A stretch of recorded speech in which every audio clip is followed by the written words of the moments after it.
بسم اللہ الرحمن الرحیم۔ سورہ نوح آیت نمبر 5 سے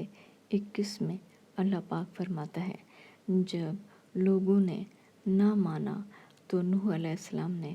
اللہ سے عرض کی کہ پروردگار، میں اپنی قوم کو رات دن بلاتا رہا، لیکن میرے بلانے سے وہ اور زیادہ گریز کرتے رہے۔ جب میں نے ان کو بلایا کہ توبہ کریں اور تو ان کو معاف فرمائے، تو انہوں نے اپنے کانوں میں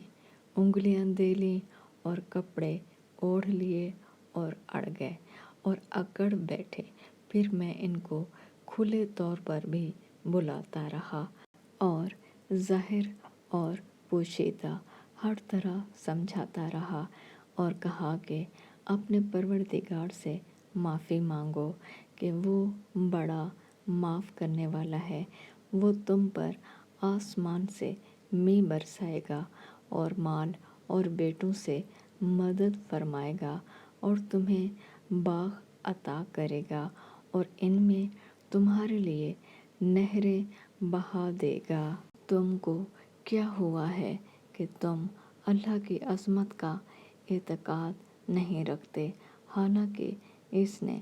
تم کو طرح طرح کی حالتوں کا پیدا کیا ہے۔ کیا تم نے نہیں دیکھا کہ اللہ نے 7 آسمان کیسے اوپر تلے بنائے ہیں اور چاند کو ان میں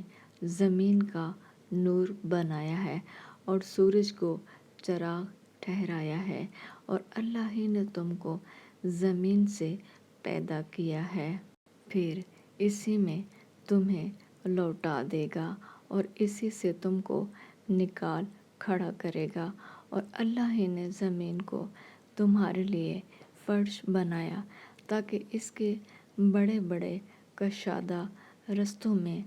چلو پھرو۔ اس کے بعد نوح نے عرض کی کہ میرے پروردگار، یہ لوگ میرے کہنے پر نہیں چلے اور ایسوں کے تابع ہوئے ہیں جن کو مال اور اولاد نے نقصان کے سوا کچھ فائدہ نہیں دیا۔